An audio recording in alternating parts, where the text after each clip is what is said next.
Hey, thanks for checking out my video. I'm Tom Neiman, and today we are going to do a 10-minute book brief of Drawing Heads and Hands by Andrew Loomis. And as we make our way through the book, I'm going to do my best to summarize the book in about 10 minutes. And today we will cover a couple of things. First, the three big ideas presented to the world in this book. Then a quick summary of the 5 sections and the intro and the conclusion. And then we'll share some of the favorite quotes that I found throughout this book.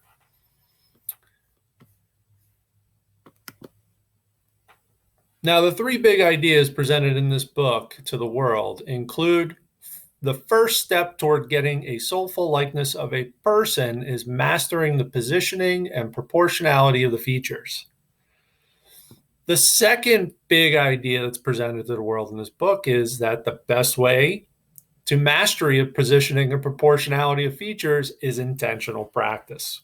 We should always be sketching and applying the principles and practical application found throughout the book. And then the third big idea presented to the world is that subtle, personalized adjustments in accordance with the unique positioning and proportionality of features carefully observed while drafting somebody's head and hands relative to the norms within the subject you are drawing will help achieve the soulful likeness most artists aim for as an end result. It is a little bit of a process, though. So this book features 5 sections plus an introduction and conclusion. In the introduction, the artist and author, Andrew Loomis, he refers to it as a short chat with the reader, where he explicitly expresses some of his intentions for drafting the book and the approach toward presenting the information therein. Part 1, he covers the process for drafting or drawing men's heads. In part 2, he moves on to the process for doing so with women's heads.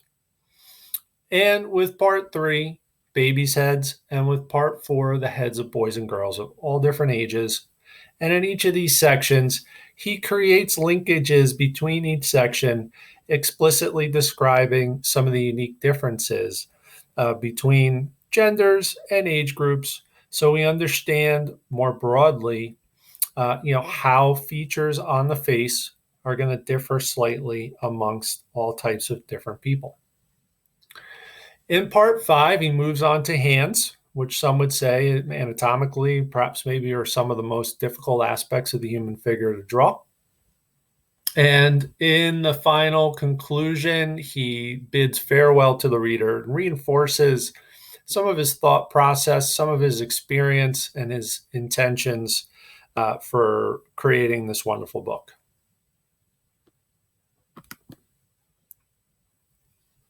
Now, each section emphasizes some similar concepts to one degree or another and relates them to all the other sections. So it's a very integrated approach that's described throughout this book, intending to help the reader draw, paint, create renderings of the human face and hands.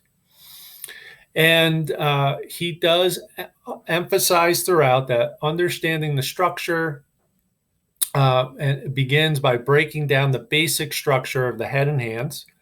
And he emphasizes the importance of understanding the underlying forms and proportions in each area, and provides detailed explanations and illustrations that he's drafted himself to help us grasp the fundamental concepts that he's describing. In addition to that, he throughout the book is emphasizing proportion and measurement, and he delves deeper into specific proportions and measurements of the heads and hands in each relevant section, and he offers practical techniques for achieving accurate depictions, and he covers topics such as placement of features, skull structure, and hand proportions. Really important. Now, he also, when is addressing the drafting of the human face or head, he provides in-depth guidance on drawing various facial features, including eyes, noses, mouths, ears. He offers step-by-step instructions and insightful tips for capturing the nuances of expression and personality, which are really, really helpful. And he even covers head angles and perspectives rather, and focuses on drawing heads from different angles, perspectives, and teaches us how to maintain proper proportions and perspective, even when the head is tilted or turned. And he offers techniques for visualizing and constructing heads in a three-dimensional way, all with the intention of helping us create drawings and paintings that actually create the illusion of three-dimensionality, like it might be popping off the paper or the page, or actually be a live figure.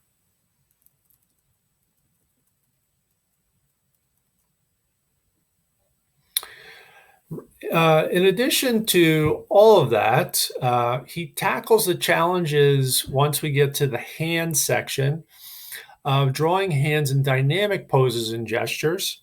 There's some similar related concepts here as there were in prior chapters, where he tackles the effect of perspective on drawing the human face or human head.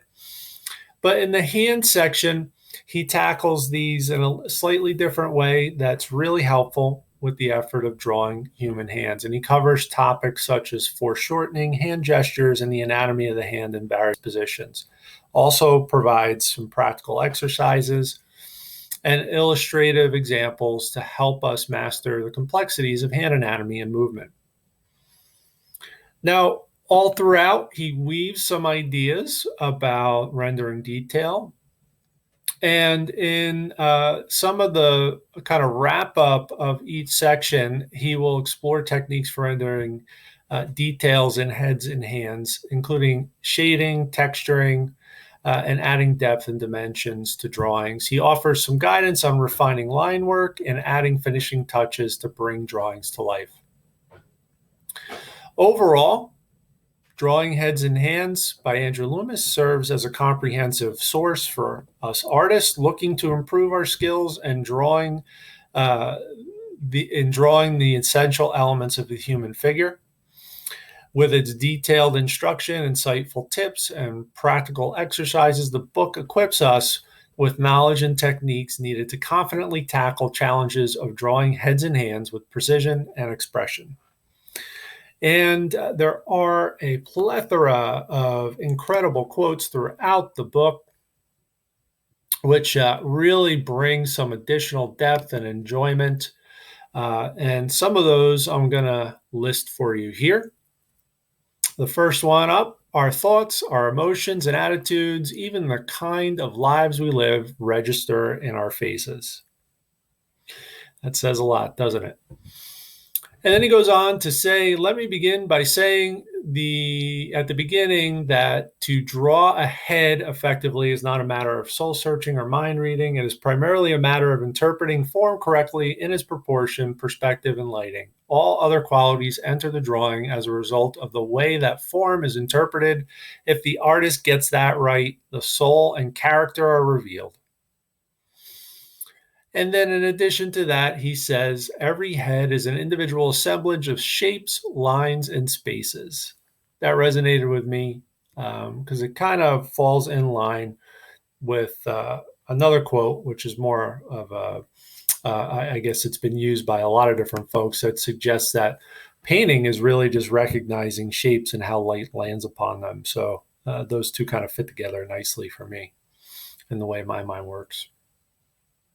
He goes on to say, art, however, is not the justification of correctness. Art is not always perfection.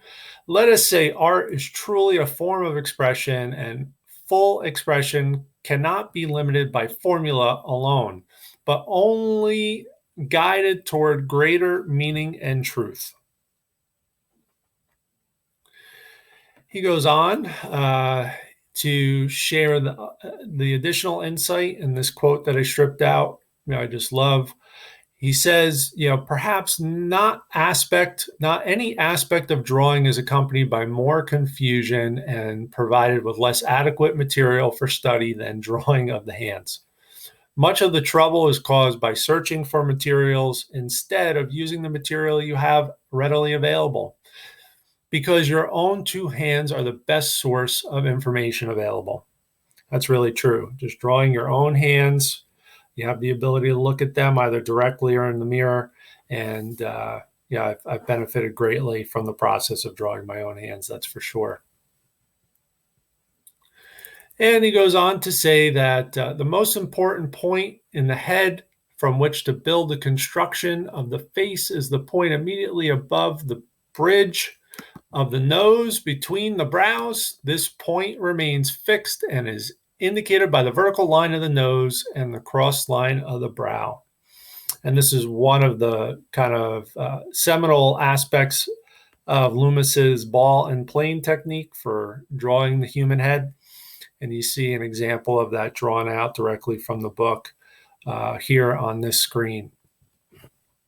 Now, I've been getting some exercise in part due to the process of reviewing this book, which is a direct result of me attending a workshop where we studied the process of creating pastel portraits with Alan Picard.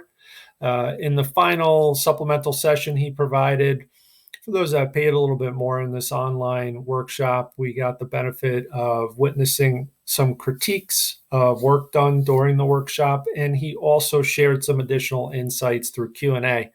One of the things that he shared, which I acted upon immediately, was the purchase of this wonderful book, Drawing the Head and Hands by Andrew Loomis. And I'm grateful for that referral. I was able to, among other portrait work over the past week and a half to 2 weeks, I've been able to get these done, those that you see on screen now. The one in the middle was done. The one of the young lady was done during the workshop. And then the other two more famous heads that you see on top, Bob Marley, and down below, Abraham Lincoln, were done in the week following the workshop while I was reviewing Andrew Loomis's wonderful book, Drawing the Head and Hands. I would encourage you to pick it up if you can. It's reasonably priced. It was originally published in 1943, so there are certain aspects of it that are a little dated, but the instructional content is extraordinarily useful, extraordinarily useful. So anyway, I hope you enjoyed this video. I'm going to list out some of the other 10-minute book briefs that I've offered on my channel in the notes. Please check those out. If any of this is helpful, useful, or just makes you laugh because I'm so goofy, please subscribe, share, and like my video content here, and it'd be greatly appreciated. It helps me expand the audience and perhaps maybe just help a few more people if I can. In any event, stay well. Thanks for watching.